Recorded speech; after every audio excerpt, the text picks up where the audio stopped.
What's up YouTube, what's happening? I thought I'd make a quick video this morning on the Jeep Grand Cherokee. I'm sat in mine driving on my way to work. It's a 2014 model and I've got the 3-litre diesel, so it's right-hand drive UK car. Owned the car now probably 3-4 months and I gotta say I like it. Really nice. I mean, more than like it, I quite really like it. You know, it's very American, so it took me a while to get used to it. When I first had it, I came from my BMW 5 Series, and it felt, you know, as 4x4s do, a bit wallowy, you know, rocking around, sluggish, but at the end of the day, it's a truck, and that's good. I like that it's a truck. It reminds me of my first Range Rover Sport. I had a 2006 Range Rover Sport. I then had a 2010 Range Rover Sport. It's kind of in between the 6 and the 10 plate model. So I'd say Jeep are probably, you know, 3-4 years behind where Range Rover is right now. But that's not a bad thing, because, you know, you want to feel like you're in a truck. You want to feel like, you know, a car's coming towards me, I'm going to go up on a curb, I'm not precious about this. And in my 06 Range Rover, I felt that way. You know, I felt, you know, this can take anything on. In my 10 plate, I was more precious about it. You know, it's if I wasn't an arsehole, I'd park double lines, you know, so people wouldn't hit it with their door or something, you know. It's so this has that feeling where you're not precious about it, you know. And when I say mountain curbs, it eats up curbs. I mean, it's got these thick tyres on it. I think they're actually called curbless alloys as well. So basically, you know, something's coming towards you, you just steer straight into a curb, bang, mount it, off you go. You don't even care. It's got everything that the Range Rover has for 4x4, not that, you know, you're ever going to really go off-roading in one. The Uconnect screen is really good. It's quick and it's responsive. I mean, it's crashed on me once, but then that said, name a car where, you know, the software hasn't crashed. So restart it and then it's absolutely fine. It's got a digital dash, which is okay. I mean, I put it in the number mode, but again, you know, you can see it's got the normal dial wheel, which is what it was built for, but it's a bit old manny, so yeah, I don't really like that. This model I'm in is the Overland, so it's one down, you've got the Summit, and then you've got the SRT, you know, which if you can afford the fuel on that, that would be what everyone would be sitting in. So yeah, I mean, for me, brilliant. Loads of room. I've already had the seats down, got a big cabinet in the back, helped my brother move in it. I've got my boy's 4 years old now, he's in a booster seat, you know, that's in the back. I throw it in the front, you know. For passengers in the back, you can recline the seats. It's got heated seats, that's pretty cool. Oh, speaking of seats, this one has cooling seats. Now, at first, again, it took me about a week to get used to them, but they're awesome. I mean, you know, when you got your aircon on, it's a hot day, you get out your car and your shirt's sticking to the back of you. Don't get that with cooling seats. Get out, I mean, my aircon, I was keeping it at like 20 degrees. You know, normally you get in, you whack it down to 16 degrees, you know, when it's over 20 outside and, you know, you want to be cool. Because the seats, you know, were cooling me down on my back, it meant I didn't need the car like a fridge, you know, so I could keep it a bit warmer. So cooling seats, once you get used to them, they're awesome. I mean, it's got heated wheel, heated seats at the back. The seats reclining at the back is good on long journeys, passengers like that. Loads of room around it, good visibility. There's quirks. I mean, the digital dash, that is pretty crap.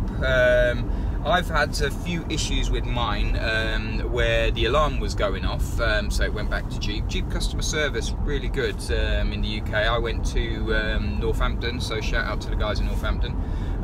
They took the car in, replaced some sensors, got it back absolutely fine. I then started having problem with the keyless entry.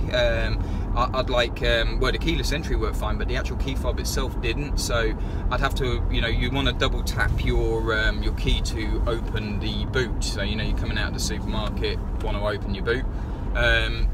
Walk up to the car, double tap, nothing's happening, try and unlock it, wouldn't unlock, put your hand on the handle, and then it worked. And I was thinking, well, you know, what's causing this? Nothing's, you know, working. You know, we tried the spare key didn't work at all. And then I got a message a couple of weeks later on the screen saying my battery was running low. So I was like, took it in, got a new battery, problem's gone. So that solved that problem, which was great. They solved the horn problem. I mean, there's a couple of little squeaks. I mean, build quality wise, it's good, but again, that goes back to it being a truck. You know, the Range Rover was absolutely silent. Panoramic roof though, that is pretty cool. If I open that up, that is nice in summer, you know, and then it goes all the way back. I like that. You know, I like light around you. I didn't think I would. I mean, in winter, which, you know, we're now coming into, it's better to have it closed, because that does, you could, you know, put my hand on, I can feel the cold. And when you're traveling, you know, on the motorway, it's then, you know, lets out a little bit of noise. So by shutting that, it cocoons you a little bit more, but not quite to the build of the Range Rover. Brakes are good, the speed's okay. You know, it's a little sluggish at first. I mean, the annoying thing on this one, it always puts you in eco mode when you're on, which I thought, I've got to press the button every time. But to be fair, on this the gear stick, you just pull it back into sports mode, and that takes you out of eco, puts you in sports mode. So when you come up to a roundabout, you just pull back on your gear stick, you're in sports mode straight away. That solves that problem. So, and then you just pull it back again, it puts you back in eco mode, and you get the fuel savings. Fuel wise, cost me about £70 to fill up, 75 quid, depends how empty it is, and I get 370 miles before I got to fill up again.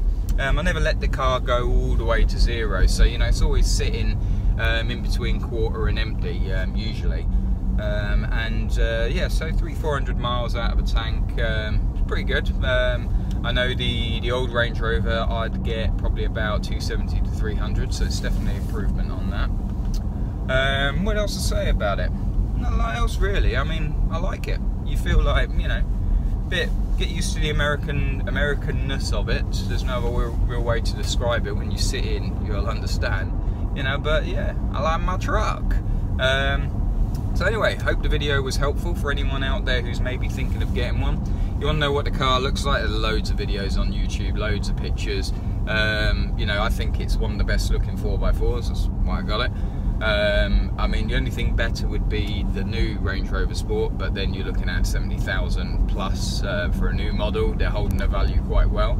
The BMW X5, yeah, it's nice. I'd say they're probably on par. But the BMW, again, it's just too expensive for what it is. I mean, you could pick up a 2014 plate Jeep Grand Cherokee. It's 2016 at the moment, for reference.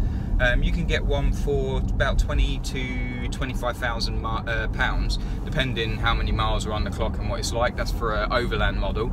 If you were going for the very basic model, which I did sit in, you know, I sat in a Limited Plus, and the quality you could feel straight away. You know, the steering wheel wasn't as thick, you know, it felt a bit cheaper. It didn't have the leather on the dash. The seats were that fake leather, not real leather. I felt it straight away, and you know, I'm a bit of a car snob, so for me it was like, nah, that's not good enough. I need the overland spec at least. I would have gone with the Summit, but to be fair, I just don't like the wheels on it. They're like these Spider alloys are pretty crap, so yeah, I didn't bother with that. And then yeah, so overland spec I think's got everything you could possibly need. Things it's missing is variable cruise control, which I hate, and I think that's about it really. Anyway, I'd recommend the Jeep Grand Cherokee. Very nice car. Jeep themselves as a brand, I think they're coming on well for the UK market, and I'd like to see more of what they're pumping out. Anyway, I hope you liked the video. Please like and subscribe, and I'll do some more of them. Speak to you soon. Cheers.